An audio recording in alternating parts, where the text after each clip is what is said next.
¿Qué cuestión tratamos esta tarde, Hitor? Pues hoy abordamos un tema que nos ha propuesto Alberto Fernández, de Almería. Alberto nos pide que hablemos sobre el riesgo de que las plagas de insectos o ratas se adelanten este año como consecuencia de las altas temperaturas que estamos experimentando ya desde el mes de abril. Y para hablar sobre esta cuestión contamos con Jorge Galván, director general de ANECPLA, la Asociación Nacional de Empresas de Sanidad Ambiental. Jorge, buenas tardes. Hola, buenas tardes, Carlos. Bienvenido, muchas gracias, Jorge. Gracias a ti. Bueno, vamos ya con esa pregunta de nuestro oyente. ¿Se han adelantado ya las plagas típicas del verano? Sí, se han adelantado. Se han adelantado las plagas típicas del verano y en general durante el año se han adelantado todas las plagas.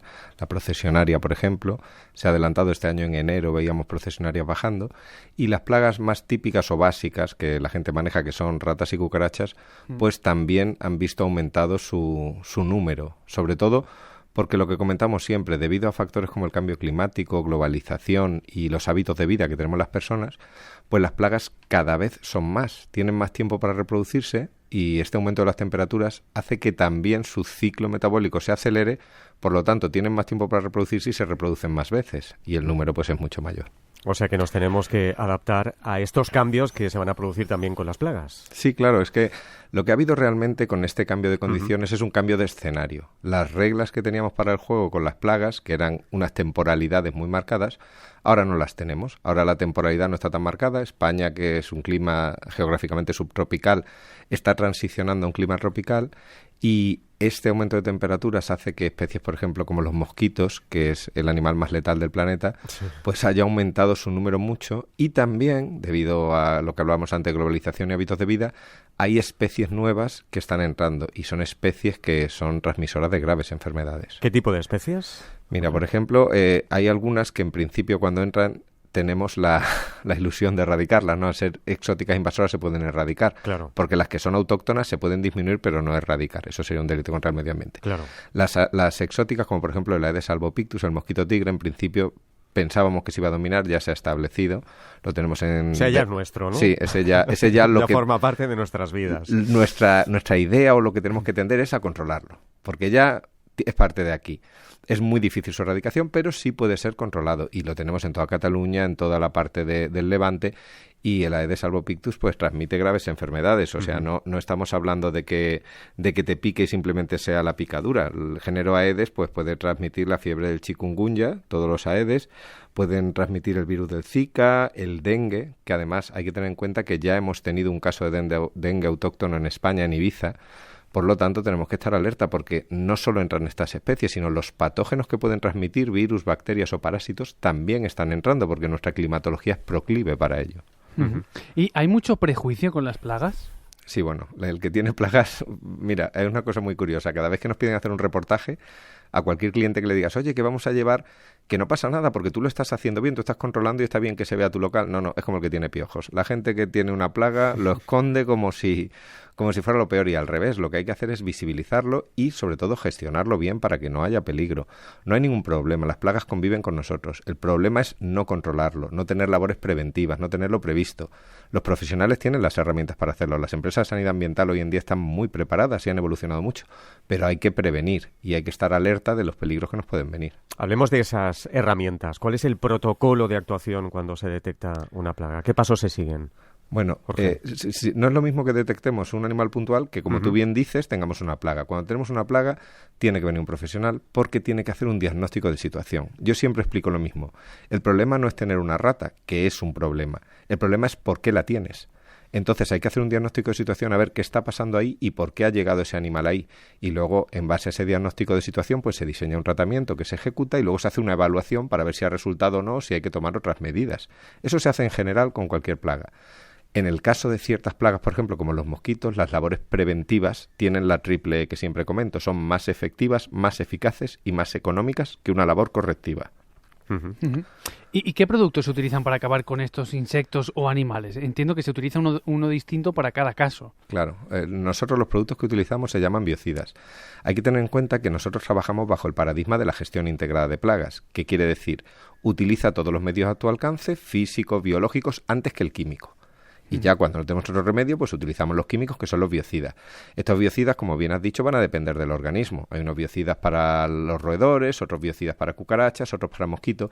Por ejemplo, en mosquitos, que es lo que yo hablaba del tratamiento preventivo, si el tratamiento es preventivo se puede hacer con un insecticida de origen biológico, una bacteria que se llama Bacillus thuringiensis, y eso tiene un impacto sobre el medio muy bajo, prácticamente nulo, y es muy efectivo. Y además, como se trata en la fase de larva, no permite que el adulto, que el mosquito se desarrolle y salga, y por lo tanto es la mejor prevención que podemos tener contra estos insectos. Todo esto está muy bien legislado, Jorge, ¿no? Sí. Además yo siempre digo que las empresas de sanidad ambiental, a las que yo represento y me siento muy orgulloso de hacerlo, las empresas de sanidad ambiental son los grandes desconocidos porque hacen bien su trabajo, pero tanto los productos de tipo biocida como las labores están reguladas. Nosotros estamos muy regulados y, de hecho, durante el COVID las desinfecciones solo las podían hacer las empresas de sanidad ambiental, que son las únicas aptas y habilitadas para poder utilizar biocidas. Cuéntenos cómo fue la situación durante el inicio de la COVID-19. El COVID fue terrible porque luego tuvimos mucha información, es decir, luego vimos que había aerosoles, pero al principio de todo, cuando nadie sabía nada, yo recuerdo ir al supermercado con guantes y mascarilla temblando, te cruzabas con alguien en el pasillo y te cambiabas. Es verdad. Porque todavía no sabíamos nada. En esos momentos, las empresas de sanidad ambiental estaban en la calle, en los sitios donde había habido COVID. No donde podría o no para desinfectar, no, donde había habido.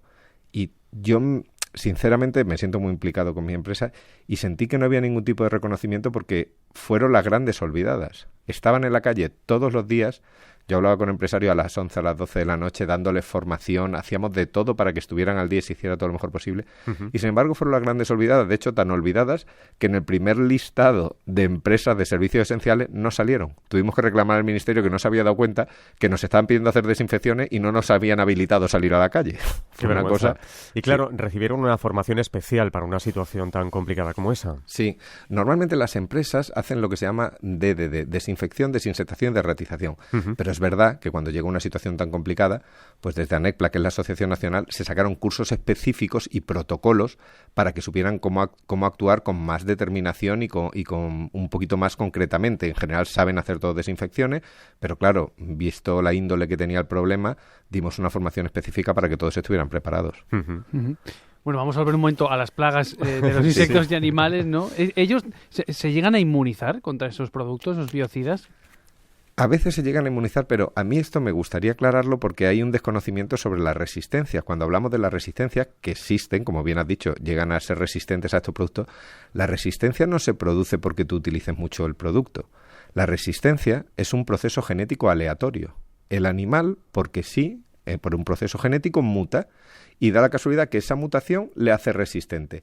¿Qué es lo que pasa? Que el resistente es el que se reproduce, porque los otros siguen muriendo y entonces cada vez la población es más resistente. Claro. Pero no lo ha producido el biocida, lo ha producido una alteración genética aleatoria. Y eso hay que dejarlo claro porque a veces la gente confunde la resistencia con hacerte inmune por tomarlo mucho, como puede pasar con algunos antibióticos o con otras cosas. Esto no es una resistencia acumulativa, esto es un fenómeno que surge y claro, si te hace resistente, pues tú te vas a reproducir, los otros no. Entonces generas poblaciones resistentes, pero no lo ha producido el producto biocida. Por cierto, ¿son útiles los productos que podemos encontrar en cualquier supermercado, Jorge? Sí, los productos en general, los biocidas, están muy bien estudiados y son útiles. Lo que pasa es que, claro, cada uno tiene su utilidad. Cuando hablamos de biocidas de uso doméstico, los que podemos encontrar en los supermercados, son útiles para una cosa puntual.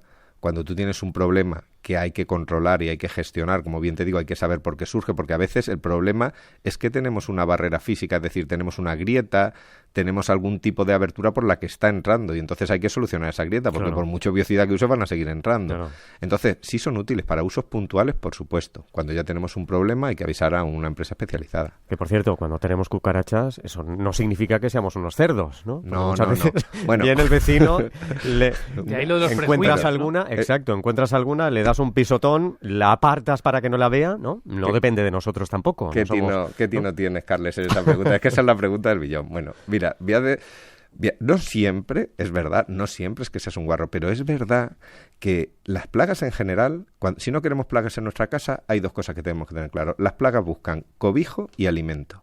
El alimento a veces no es que seas un guarro, pero si te dejas la comida por la noche, tú sabes ahora en verano un plátano, mira, estabais hablando del plátano de la exposición precisamente, Sí. se maceran, se maduran muy rápido. Si tú dejas fruta por la noche, pues ya estás atrayendo.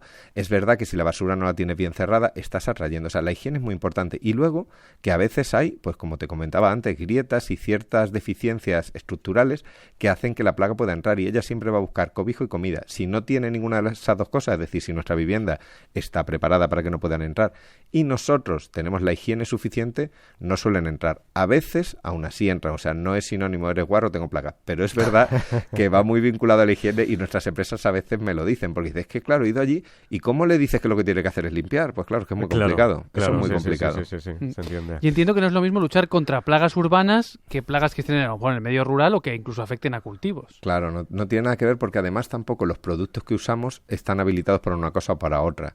Yo soy de formación, soy ingeniero de montes, ¿no? Uh-huh. Y yo he tratado mucho plaga forestal, y la plaga urbana no tiene nada que ver, porque las plagas forestales afectan generalmente a grandes masas, las superficies son enormes. Las plagas urbanas, por ejemplo, como hay muchas personas alrededor, los tratamientos tienen que ser muy localizados y muy puntuales.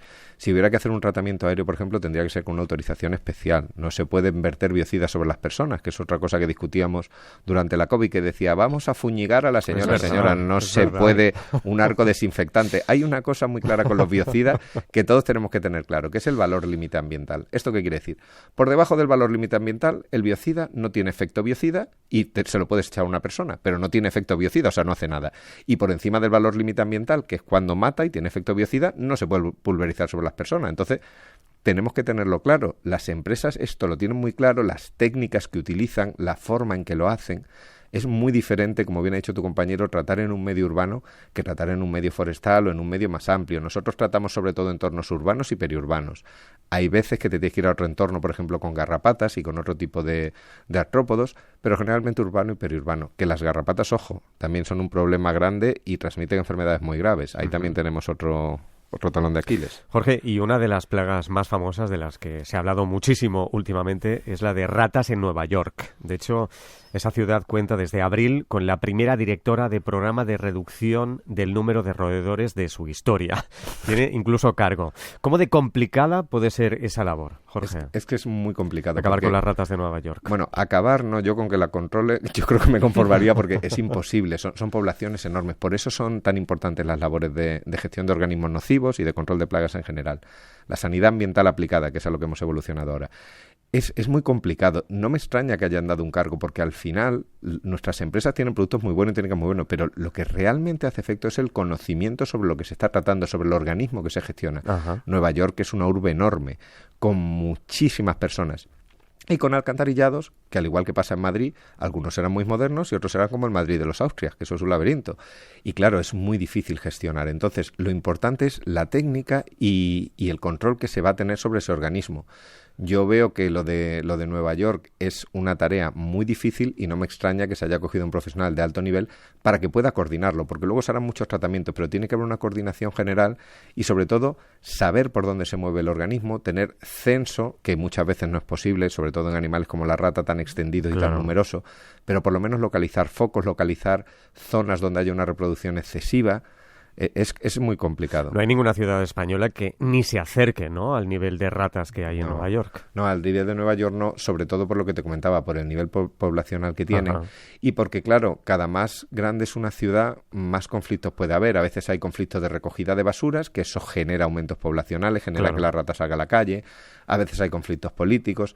Es que la sanidad en general, y esto es sanidad ambiental, la sanidad debería estar desvinculada de la política totalmente. Yo siempre he pensado que la sanidad debe ir aparte, porque estamos hablando de la salud de las personas. Cierto. Nosotros interferimos directamente en la salud pública, y eso debe ser totalmente aparte y tiene que estar planificado y organizado de otra forma. No puede ser parte de un programa político la salud pública.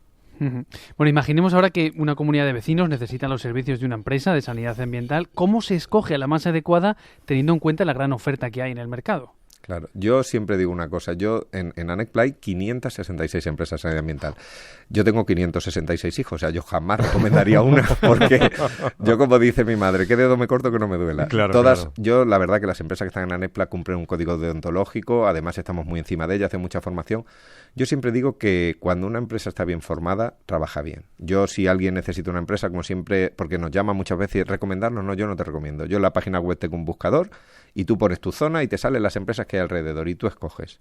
Y yo, por las nuestras, siempre creo que son bastante buenas.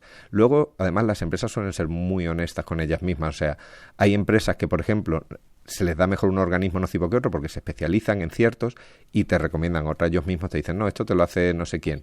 Porque es que cada vez nos estamos especializando más por las necesidades que tenemos. En general, todas las empresas de sanidad ambiental saben tratar todos los organismos nocivos, pero luego, como te digo, pues algunas se especializan.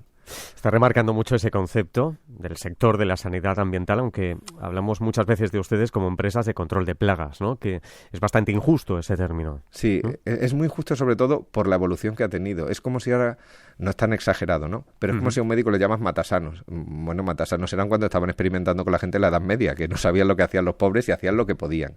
Nosotros hemos pasado por ser exterminadores, hemos sido controladores de plagas y todo eso lo hemos hecho con respecto a los tiempos que había, pero los tiempos que corren ahora nos han exigido una formación, una cualificación muy diferente y han hecho que nos convirtamos en lo que es hoy en día el sector de la sanidad ambiental, que aplican procesos de sanidad ambiental aplicada, como te digo, siguiendo normativa, siguiendo normalización. Tenemos una norma UNE que nos marca cómo hacer los trabajos, esto que te comentaba de la gestión integrada de plagas, Sí, sí. de intenta minimizar el impacto.